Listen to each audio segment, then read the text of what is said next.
Waalaikumsalam. Alhamdulillahirabbil alamin. Sehat Pak Pengawas. Jadi kebenaran hari ini Pak Pengawas melakukan kunjungan ke sekolah kami, dan kebenaran nanti ada beberapa hal yang ingin saya sampaikan selaku pengawas pembina kami. Tapi silakan masuk dulu. Ya, Mbak. Terima kasih Pak. Sini apa situ? Monggo. Sini aja lah, nggak masalah. Ini nggak apa-apa. Ya. Terus kelanjutannya itu gimana Pak? Jadi gini, jadi sesuai dengan paradigma baru pembelajaran, bahwa kita itu memberikan pembelajaran yang berpihak pada anak, di mana harus kita pahami tentang pembelajaran diferensiasi. Makanya saya minta pendapat atau arahan dari Pak Pengawas tentang pembelajaran berdiferensiasi. Itu Pak. Sebenarnya ya itu tujuannya untuk pembelajaran itu apa dulu Pak? Ya.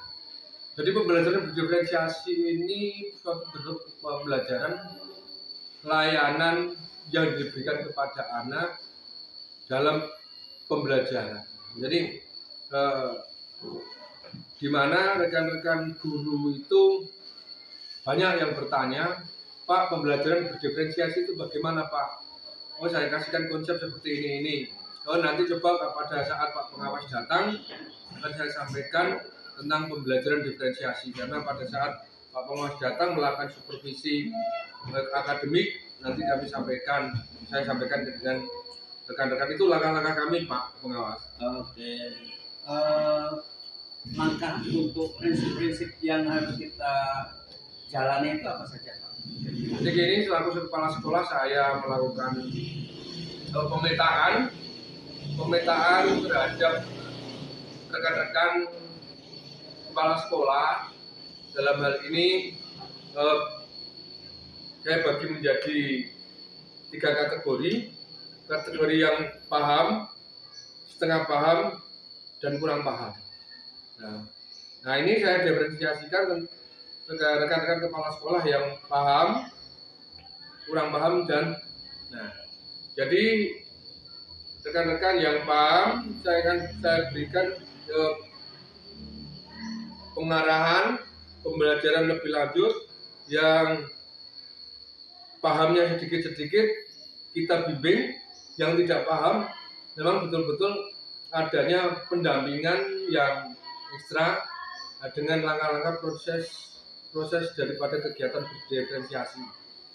Yang itu pertama melaksanakan asesmen awal, kemudian melihat bakat minat, melihat potensi lingkungan belajar, dan sebagainya. Itu makanya saya sampaikan kepada rekan-rekan guru kami, marilah kita melaksanakan paradigma baru pembelajaran yang berbasis kepada pembelajaran yang berpihak pada peserta didik atau anak. Itu Pak.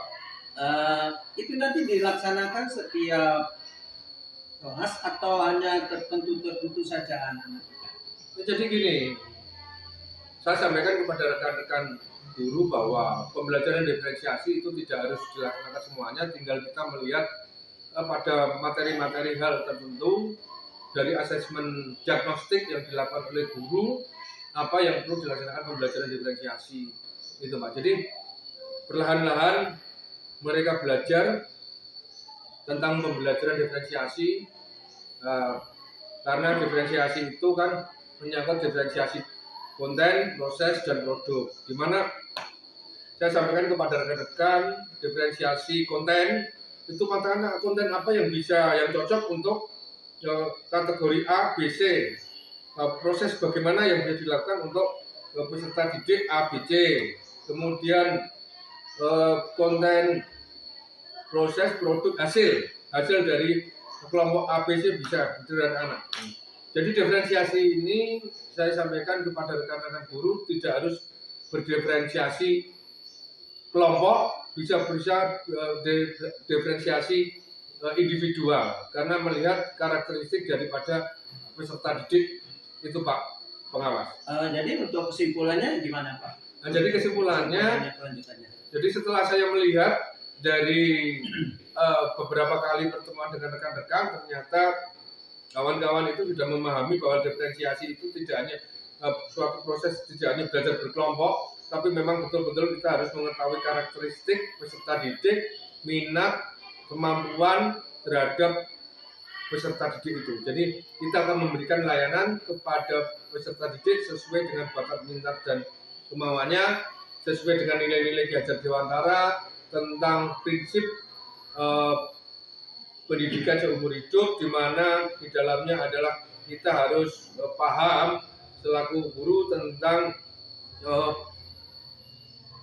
potensi atau bakat secara alamiah yang harus kita kembangkan. Jadi nilai-nilai Ki Hajar Dewantara tetap kita jalankan sebagai konsep paradigma baru pembelajaran yang selama ini kita berteori menggunakan teori-teori dari barat, tapi mulai dari kurikulum Merdeka inilah kita menggunakan konsep pembelajaran teori-teori Among Ingarso Tulodo Ignadio Mangundarso Tukuri Handayani yang disampaikan oleh Ki Hajar Dewantara.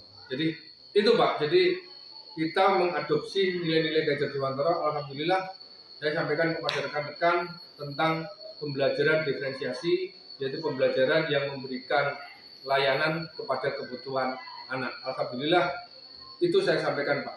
Ya, oke Pak Edi, terima kasih penjelasannya. Untuk program berikutnya kira-kira selain program ini, apa kira-kira program selanjutnya? Kami sekarang mau melaksanakan program berikutnya, yaitu setelah pembelajaran diferensiasi itu tentang pembelajaran kompetensi sosial emosional. Bagaimana seorang guru dalam melakukan proses pembelajarannya itu menggunakan kompetensi sosial emosionalnya agar guru itu bisa sepenuh hati, sepenuh jiwa